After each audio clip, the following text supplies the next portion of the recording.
The Gaza Strip, a densely populated Palestinian territory, has endured years of conflict and suffering. The aftermath of recent conflicts has left its infrastructure decimated, its economy in ruins, and its people grappling with trauma and despair. Amidst the rubble and despair, a glimmer of hope has emerged. A bold and ambitious plan to rebuild Gaza, spearheaded by Egypt and endorsed by the Arab League. This $53 billion initiative offers a potential roadmap for recovery, but its realization faces significant challenges. This essay will delve into the intricacies of Egypt's proposed plan, examining its phases, objectives, and the key players involved. It will analyze the reactions of Israel and the United States, while exploring the broader political and economic implications for the region. Furthermore, it will address the potential challenges and criticisms surrounding the plan, ultimately assessing its viability and the prospects for a brighter future in Gaza. The international community has a moral obligation to support the Palestinian people in their pursuit of peace, security, and prosperity. While the road to recovery will be long and arduous, it is a journey that must be undertaken. The fate of Gaza hangs in the balance, and the world is watching. The $53 billion plan endorsed by the Arab League represents a significant financial commitment to the rehabilitation of Gaza. It is a testament to the recognition that the status quo in the Palestinian territory is unsustainable and that a concerted effort is required to alleviate the humanitarian crisis and foster long-term stability. The plan's sheer scale reflects the magnitude of the challenges facing Gaza. The devastation in Gaza is not merely physical, it is also economic and social. The plan acknowledges this multi-dimensional crisis and seeks to address it through a comprehensive approach. It aims to not only rebuild homes, hospitals and schools, but also to revitalize the economy, create jobs and restore hope to a beleaguered population. The success of the plan hinges on the mobilization of substantial financial resources. The Arab League's endorsement is a positive first step, but it remains to be seen whether the pledged funds will materialize. The international community, including Western nations, must also contribute generously to ensure that the plan has the necessary financial backing. Egypt's proposed plan outlines a three-phase approach to rebuilding Gaza, each with specific objectives and timelines. The first phase, spanning 6 months, focuses on the immediate aftermath of the conflict. It entails clearing rubble, removing unexploded ordnance, and providing emergency relief to the displaced population. This critical phase aims to create a safer environment for residents and pave the way for more extensive reconstruction efforts. The second phase, projected to take 2 years, centers on repairing and rebuilding essential infrastructure. This includes roads, bridges, water and sanitation systems, electricity grids and telecommunications networks. The reconstruction of housing units is also a priority during this phase, with a focus on providing safe and adequate shelter for those who have lost their homes. The third and final phase, also estimated to take 2 years, aims to complete the construction of 400,000 permanent homes, a new airport and a seaport. These ambitious projects signify a long-term vision for Gaza's recovery and development. The airport would reconnect the Palestinian territory with the outside world, facilitating trade, tourism and cultural exchange. The seaport would provide a vital gateway for imports and exports, boosting economic activity and creating much-needed jobs. The success of Egypt's plan hinges on financial resources and collaborative efforts. The Palestinian Authority, led by President Mahmoud Abbas, plays a central role. Their involvement ensures the reconstruction aligns with Palestinian needs. It also lends legitimacy and fosters ownership among Gazans. Egypt coordinates regional and international support. Their proximity, historical ties, and diplomatic clout are pivotal. Egypt offers to train Palestinian security forces to maintain stability. Jordan supports the plan and offers training for security forces. Jordan's involvement highlights regional cooperation. The UN could play a significant role in humanitarian assistance and monitoring. Despite international support for Egypt's plan, Israel has expressed reservations and rejected certain aspects. Israel's concerns stem from long-standing security issues with Gaza, particularly Hamas. Israel argues reconstruction must be contingent on Gaza's demilitarization.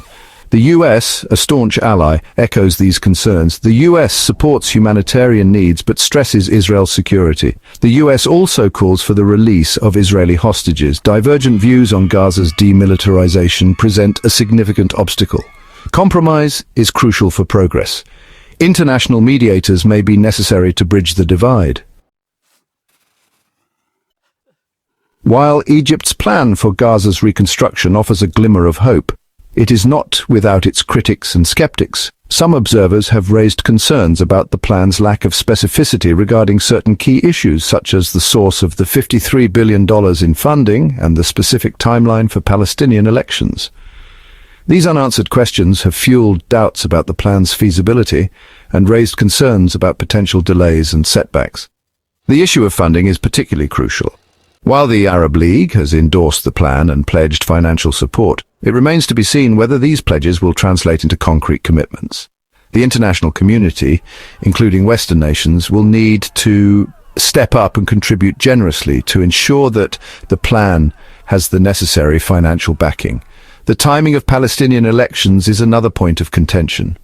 While the plan mentions the possibility of elections being held in the future, it does not provide a specific timeline. Holding free and fair elections is crucial for restoring legitimacy to Palestinian institutions and ensuring that the reconstruction process is representative of the will of the people. However, the ongoing political divisions between Fatah, the party that controls the West Bank, and Hamas, which governs Gaza, pose a significant challenge to holding elections in the near future. The viability of Egypt's plan and its potential to bring lasting peace and stability to Gaza is a subject of intense debate. Some analysts view the plan as a realistic and achievable roadmap for recovery, while others remain skeptical, citing the numerous challenges and the long history of failed peace initiatives in the region. Optimists point to the unprecedented level of financial commitment from the Arab League and the international community's willingness to support the reconstruction effort. They argue that the plan's comprehensive approach, addressing both the immediate humanitarian crisis and the long-term development needs of Gaza, offers the best hope for a brighter future. They also emphasize that the alternative, continued conflict, suffering, and instability, is simply unacceptable. Pessimists, however, counter that the plan fails to address the root causes of the conflict, such as the Israeli occupation and the lack of a just and lasting solution for the Palestinian refugees. They argue that without addressing these fundamental issues, any reconstruction efforts are likely to be short-lived, and that the cycle of violence and destruction will inevitably resume. The stakes could not be higher for the people of Gaza. Years of conflict and blockade have taken a devastating toll on the territory and its inhabitants. The humanitarian situation is dire, with widespread poverty, unemployment, and a lack of access to basic services. The psychological scars of war run deep, particularly among children who have known nothing but conflict and displacement. The success or failure of Egypt's plan will have far-reaching consequences, not only for Gaza but for the entire region. A successful reconstruction effort could help to stabilize the Israeli-Palestinian conflict, create new opportunities for economic cooperation, and foster a climate of peace and reconciliation. Conversely, a failure to rebuild Gaza and address the underlying causes of the conflict could lead to further radicalization, violence, and instability. It could also exacerbate regional tensions and undermine the prospects for a two-state solution. The international community has a moral imperative to support the Palestinian people in their quest for peace, security, and prosperity. The time for empty rhetoric and half-hearted measures is long gone. What is needed now is a concerted and sustained effort to translate the promises of peace into tangible realities. The international community must use its diplomatic weight to urge all parties to the conflict to engage in meaningful negotiations aimed at achieving a just and lasting solution. This includes ending the Israeli occupation, resolving the issue of Palestinian refugees, and ensuring the security of both Israelis and Palestinians. The world is watching, and history will judge us by our actions, not our words. The fate of Gaza hangs in the balance, and we cannot afford to fail. Let us rise to the challenge and work together to create a future where peace, justice, and prosperity prevail for all. So hit that subscribe button, ring the bell for notifications, and let's turn the page on a new adventure together. Get ready to experience books like never before, only on VBook 360. Like, comment, and share to support the channel and keep the video magic alive. Thank you for stopping by. And remember, every video has a story, and every story deserves to be shared. See you in the next video.